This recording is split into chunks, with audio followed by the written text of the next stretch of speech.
जी, ये मूवी जब से मुझे मिली है, मुझे बहुत बहुत प्रसन्नता है। मैं बहुत खुश हूँ। ये मूवी बहुत अच्छी चल रही है, खासकर कि गुजरात के लोगों ने जैसे इस फिल्म को अपनी फिल्म समझ के उठाया है। मैं आशा करता हूँ कि सारे के सारे लोग अपने परिवारजनों के साथ, पड़ोसियों के साथ, बच्चों के साथ ये फिल्म ज़रूर जाके देखें, क्योंकि ये फिल्म हमारा इतिहास दर्शाती है, हमारी माइथोलॉजी नहीं। और आज की यूथ को इस फिल्म के बारे में जानना बहुत बहुत आवश्यक है कि जब इतना बड़ा कैरेक्टर आपके हाथ में आता है करने के लिए, ये कैरेक्टर नहीं, ये आप बहुत बड़ी रिस्पॉन्सिबिलिटी ले रहे हो। तो इसकी तैयारी में सबसे पहला आपका कदम ही होता है कि आप पढ़ें।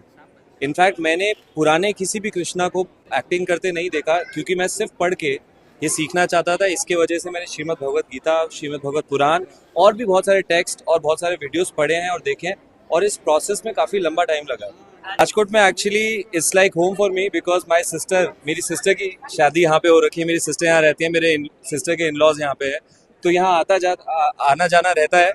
तो बहुत अच्छा लग रहा है, ऐसा लग रहा है वापस मैं घर आया हूँ। અમારી માટે આ મોર દેન અ પ્રોજેક્ટ એક ભાવના છે. ઓનેસ્ટલી અમે બધાએ બહુ દિલથી આ ફિલ્મ પર કામ કર્યું છે અને બહુ દિલથી બનાવેલો, રાઈટ ઇન્ટેન્શનથી બનાવેલો એક ફિલ્મ છે.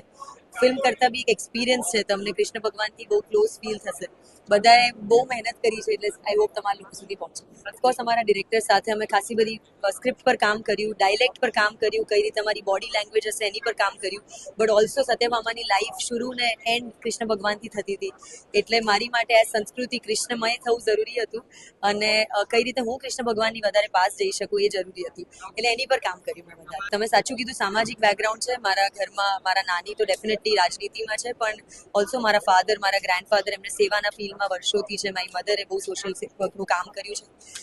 પણ મારી માટે એટલે જ મારું બચપન આવી કહાનીઓ વચ્ચે નીકળ્યું છે, એમની સાથે લોકોની વચ્ચે નીકળ્યું છે. એટલે લોકોની કહાની, એમની જર્નીઝ મને બહુ ઇન્ફ્લુઅન્સ ને ઇન્સ્પાયર કરતી હતી. તો જ્યારે હું લંડન ભણવા ગઈ એકલા, ત્યારે મને એવું થયું કે મારે સ્ટોરી ટેલિંગના માધ્યમથી કશું કરવું છે.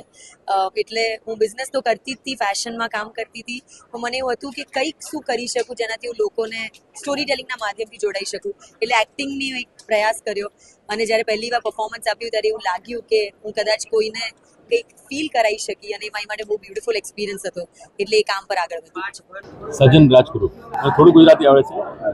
આ ફિલ્મ જે છે અમે એકદમ સમર્પણ ભાવથી બનાવેલા છે. By the devotee, for the devotee, of the devotee, Krishna સમર્પણમસ્તુ, એવી એક ભાવ લઈને અમે આ બનાવ્યો છે. આમાં કૃષ્ણ ભગવાનની જે લાઈફની જે જર્ની છે એનું ચિત્રણ કરેલું છે. એક ફિલ્મમાં તો નહીં હોય, એટલે ટ્રિલોજી ત્યારે મૂકવું છે. આ પાર્ટ 1 છે, પછી પાર્ટ 2 અને પાર્ટ 3 પણ આવશે. અને આમાં શું છે કે ખાસ વાત એ છે કે આ પિક્ચર ખાલી જોવા માટે નથી. તમે જાઓ ત્યાં જીઓ, કૃષ્ણ ભગવાનને જીઓ, કે જેવી રીતે મ્યુઝિક, બધા જેવી રીતના વિઝ્યુઅલ છે, તમે ત્યાં દ્વાપર યુગમાં થોડું ટ્રાન્સપોર્ટ થઈ જતું, એવી રીતના અમે એક કોશિશ કરી. આ જે આજની જે પેઢી છે એ કંઈ દૂર નથી જતા. એ લોકો બહુ જિજ્ઞાસુ લોકો છે. એ લોકોને થોડોક જે એક લેવલના સ્ટોરી ટેલિંગ થશે તો they will get very attractive. અને એ મારું એકદમ દૃઢ નિશ્ચય છે કે they are not, they will love to come and watch this entire. હવે આપણે હેરી પોટર જેવું ફ્રેન્ચાઇઝી ચાલે એવી રીતના કૃષ્ણાવતારમ જેવું ફ્રેન્ચાઇઝી પણ ચાલશે. આજે તમે જુઓ તો ભજન ક્લબ કેટલું બધું ચાલી રહ્યું છે. So I really feel that Gen Z જે છે they are very strongly in the cultural root of this country. સાંસ્કૃતિક રીતે they can be brought in. એ આપણે ફીડ કરીએ બરાબર તો બધા they all love it. તો એટલે મને તો એક એમાં કોઈ શંકા જ નથી કે એ બધા જ જોડીને આ ફિલ્મને એકદમ જેટલું પ્રોત્સાહન જોઈએ આપશે.